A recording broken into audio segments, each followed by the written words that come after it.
உள்ளூராட்சி மன்ற தேர்தல் விதிமுறைகளை மீறிய குற்றச்சாட்டில் இதுவரையில் 30 வேட்பாளர்கள் கைது செய்யப்பட்டுள்ளதாக தெரிய வந்துள்ளது. கடந்த மார்ச் 20 முதல் இன்று காலை 6 மணி வரையான காலப்பகுதியில் தேர்தல் விதிமுறையை மீறியதற்காக குறித்த வேட்பாளர்கள் கைது செய்யப்பட்டதாக போலீசார் தெரிவித்துள்ளனர். இக்கால பகுதியில் 131 கட்சி ஆதரவாளர்களும் 31 வாகனங்களும் போலீசாரால் பொறுப்பேற்கப்பட்டுள்ளன. அத்தோடு தேர்தல் சட்ட மீறல்கள் தொடர்பான 313 முறைப்பாடுகளும் குற்றவியல் சம்பவங்கள் தொடர்பாக 85 முறைப்பாடுகள் கிடைத்துள்ளதாக போலீசார் தெரிவித்துள்ளனர்.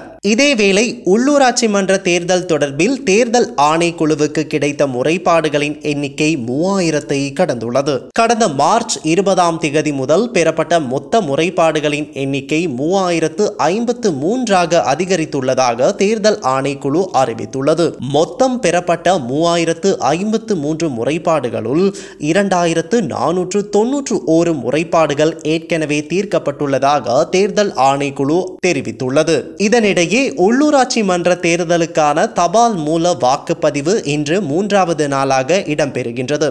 339 உள்ளூராட்சி மன்றங்களுக்கான தபால் மூல வாக்களிப்பு நடவடிக்கைகள் கடந்த 24 ஆரம்பிக்கப்பட்டது. கடந்த 24 மற்றும் 25 தபால் வாக்குகளை பதிவு செய்ய முடியாதவர்களுக்கு இன்றும் நாளையும் தபால் வாக்குகளை பதிவு செய்வதற்கான சந்தர்ப்பம் வழங்கப்பட்டுள்ளதாக தேர்தல் ஆணைக்குழு தெரிவித்துள்ளது. அரச நிறுவனங்கள், போலீஸ், முப்படை, பாடசாலை, கூட்டுத்தாபனங்கள் மற்றும் நியதி சட்ட நிறுவனங்கள் உட்பட அனைத்து நிறுவனங்களிலிருந்தும் தபால் மூல வாக்காளர்கள் மேற்படி 4 நாட்களில் தங்களது தபால் மூல வாக்குகளை பதிவு செய்ய முடியும் என அறிவிக்கப்பட்டுள்ளது. இம்முறை உள்ளூராட்சி மன்ற தேர்தலில் 6,48,495 விண்ணப்பதாரர்கள் தபால் மூலம் வாக்களிக்க தகுதி பெற்றுள்ளதாக தேர்தல்கள் ஆணைக்குழு தெரிவித்துள்ளது. ஜோசி தி க்ளோத்திங் ஸ்டோர் சித்திரை புத்தாண்டை முன்னிட்டு முழு குடும்பத்தினருக்கும் தேவையான அனைத்து ஆடை அணிகலன்களையும் ஒரே இடத்தில் கொள்வனவு செய்யுங்கள். கொட்டாஞ்சனை, ஹட்டன் மற்றும் வெள்ளவத்தை புதிய கிளையில் இச்சித்திரை புத்தாண்டை ஜூசியுடன் கொண்டாடுங்கள்.